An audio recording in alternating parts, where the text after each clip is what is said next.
I now have the honor to introduce today's speaker, Reverend Beth Yates.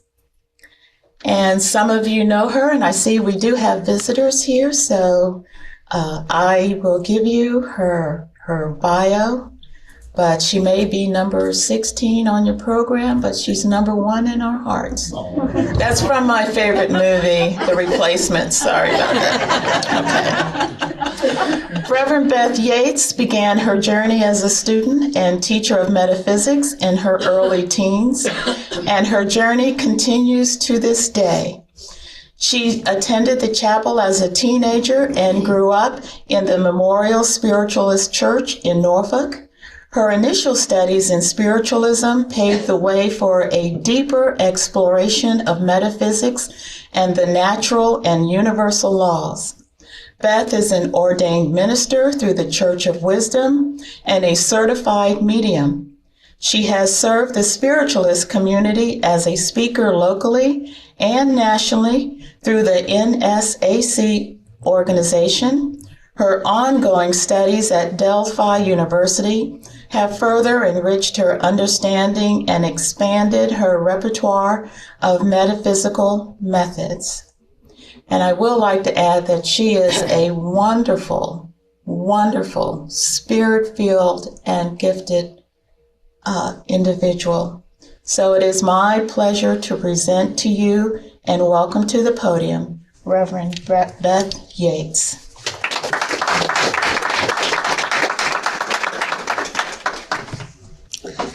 Thank you, Angela.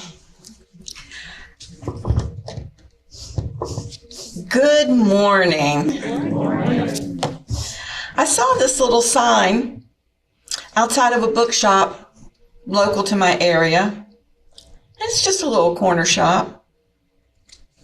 And it said, "Reading is like dreaming with your eyes open."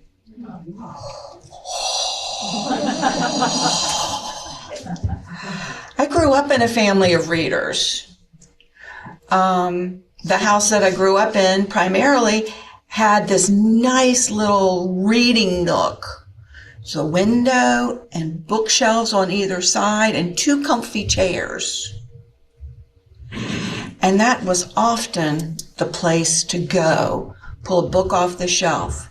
Now it could have had anything, because Mom had been through medical school, becoming a LPN, a licensed practical nurse. It could be metaphysical books. It could have been children's books. And I even think there was a encyclopedia there, something like that, dictionary. But that's where we went.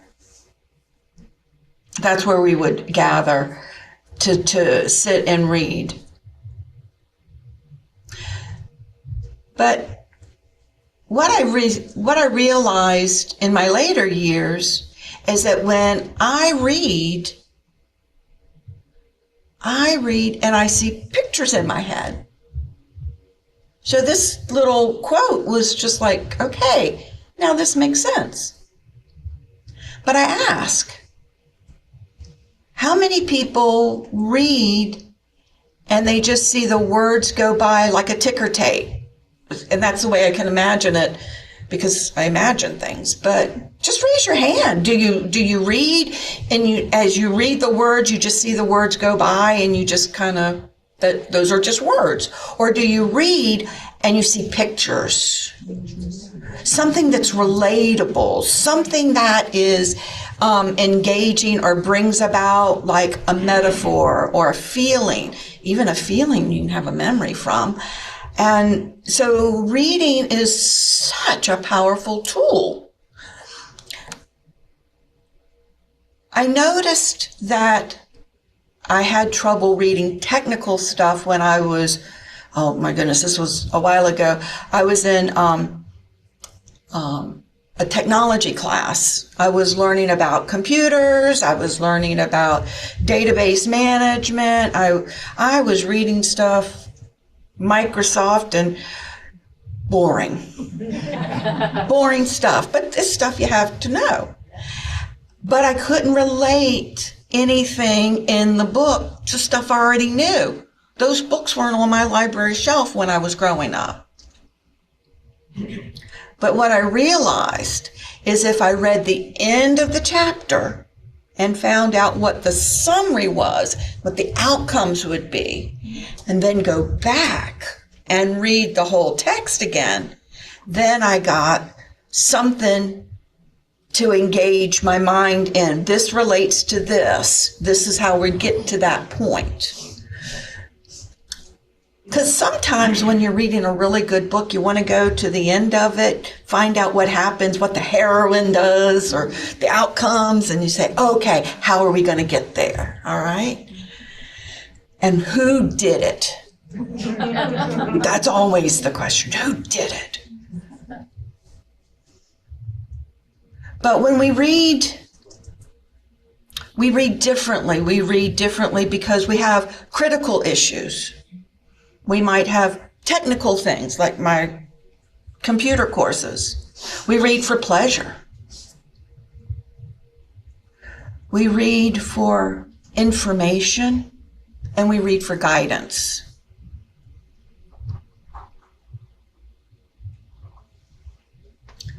So again, my experiences depend on the topic.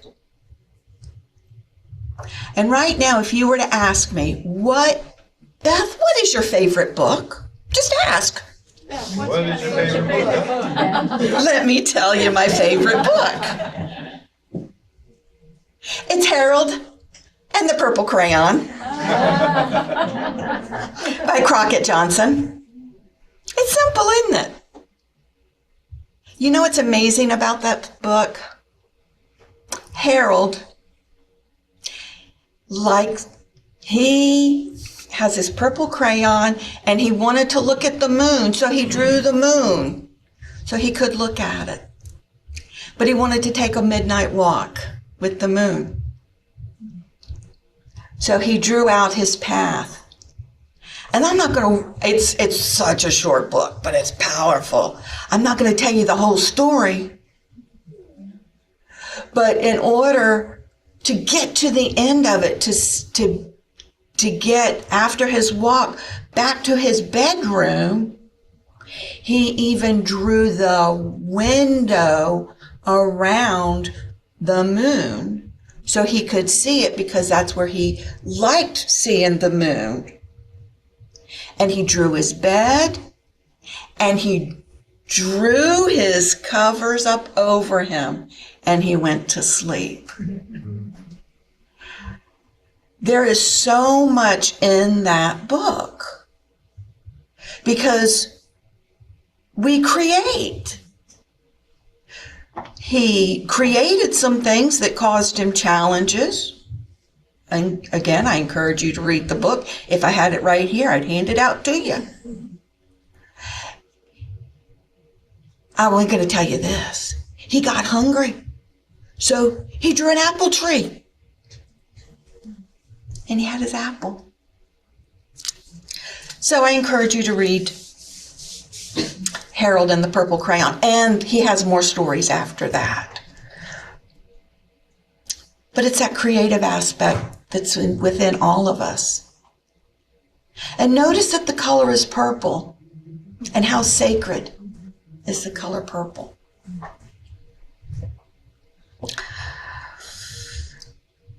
I have to reveal this. If y'all don't already know this, I'm a huge Harry Potter fan. I have read the series. I listen to them on Audible. If I need background, I put the movies on and I watch the movies in background. There's such a wonderful thing about this series. J.K. Rowling was inspired to write this series while riding on the bus systems to and from home to work, whatever. And this character, Harry, presented himself on the train. And that's how the story began. So she was inspired to write this story of a young kid growing up in a magical world. And if you're not familiar with the story, I'm not going to catch you up because we only have a little bit of time. But I do encourage you because there is magic in this series. And again, I have one of those minds where I have to know the information and then I relate it together. And that's what I started doing the more I read and listened to the stories, the more I watched the series unfold on the silver screen. So I'm just going to highlight a couple of things.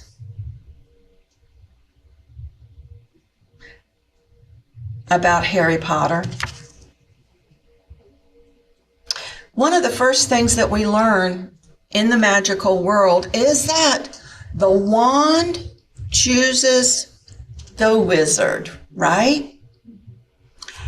And that wand is made out of wood and it has a special something in the core of it.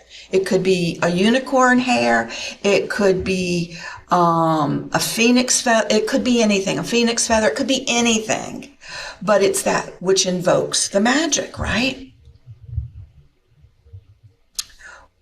One of the things that Harry Potter taught me is that when we're in a situation that is so uncomfortable that it's draining all the life, all the hope, all the happiness out of us,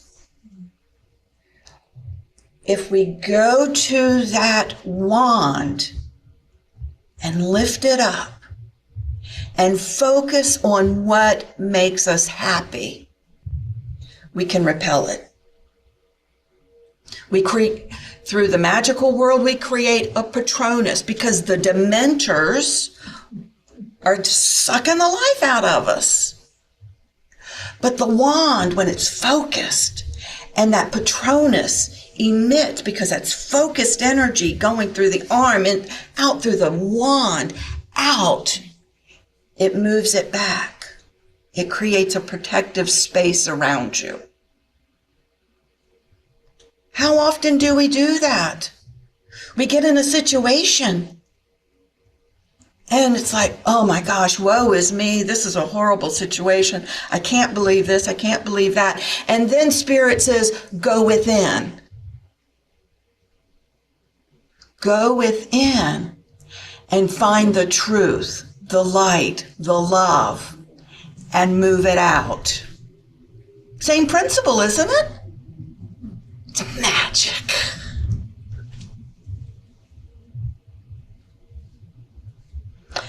At the end of the series, when Harry Potter is battling Voldemort, the very last battle, and Harry realizes that he has to be killed before he can move forward, before anything else can happen to get rid of this villain.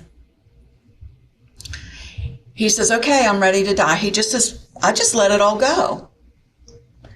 And the curse comes, and he's blown out of his body, and he's in this magical, mystical world, and he's getting acclimated. And Dumbledore, the headmaster of the school of Hogwarts, comes up, and so they have an exchange, and they discuss what's happened up until this point.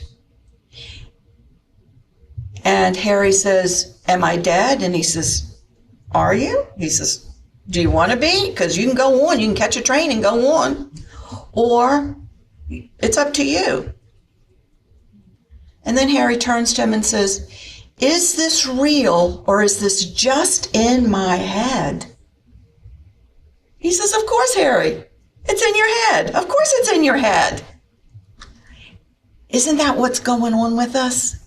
I've had those times where it's like, I can't get out of this. I don't know what to do. I'm kind of blown away.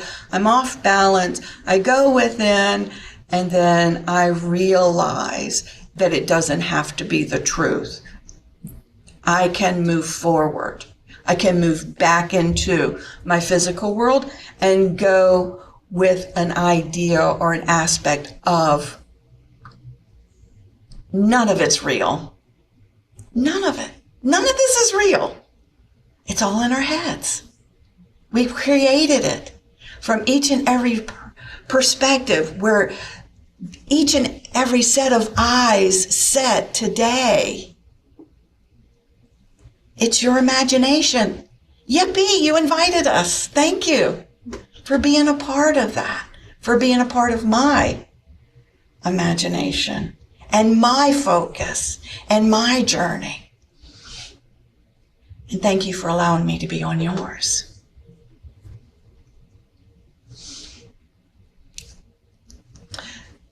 Now I'm going to jump to the middle, because one of the antagonists in the movie was a character called Professor Snape.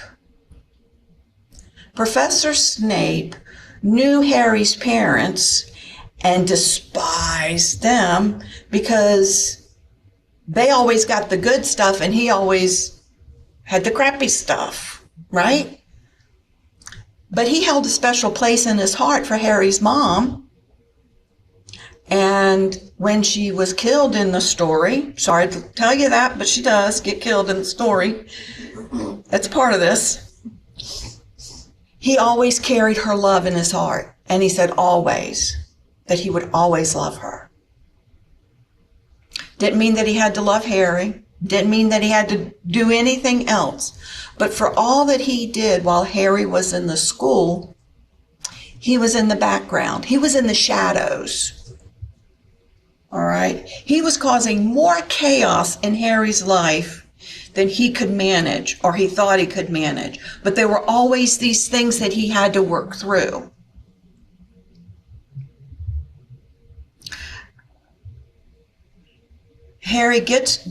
Snape gets to a point where he and Voldemort have an altercation, and Voldemort kills him. But Harry's in the sidelines, and he sees this, and they have this thing where if you collect somebody's tears, you can, or body fluids, I'm just going to hang with tears, that you can go in and look through a pensieve and see what that memory is. And I'm going to summarize this because the whole time Snape was causing chaos in Harry's life, he was presenting him with opportunities to grow, to overcome obstacles, to get himself out of the way and bring in the humanity of the situation, to bring in the lesson. Snape was an archetypical shadow figure that Harry realized brought light into his world. He was his ultimate protector. The chaos was part of his protective manner. So it's quite interesting how our shadows can help us move into a better understanding of ourselves. It helps us find our strengths. It helps us find our courage. It helps us let go of the things that really don't matter for us to move on in our lives. And so Harry tells somebody that Professor Snape was probably one of the bravest men he had ever known, because he was a dual agent, let me tell you. Like I said, I don't want to destroy the series for you if you haven't read it, but I do encourage you to. And I'm going to close with one of the most favorite books I had as well. It was Betty Crocker's recipe book that was handed to me as a young bride. It was a notebook. Oh my goodness. Let me tell you, that told me the stuff that generations of my family knew, and I never knew how they knew it. It was Miss Betty Crocker. Who knew? But it was a notebook, which meant that I could explore some recipes and add to it, so I could make my own generational book to pass along. But I learned things about how to clean silver, how to lay a place setting, how to prepare for and clean up from an event. I learned so much. Do you know how many uses of vinegar there are? I can't tell you. I can't tell you, but Betty Crocker can. Sometimes the most mundane things can be our greatest teacher. And when we have something like a recipe book that's handed down, the wisdom that's handed down to us, it doesn't stop there. Because like my notebook, we can add to it. And there were probably some ingredients in that book that are no longer sold today, so there's replacements.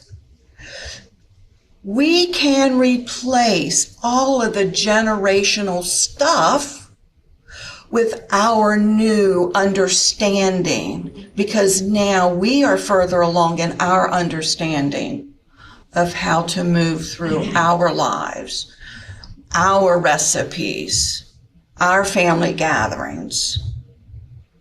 And I am one of those bold people who say, you don't have to have turkey for Thanksgiving. Lasagna is okay.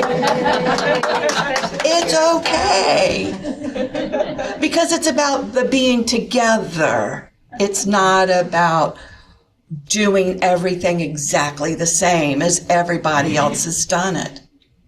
Bring the lasagna. Bring it forward. Because you are the paradigm shift. You are the creator. You are the adventurer. Yes, you have shadows, but you're growing. We are amazing. Amazing.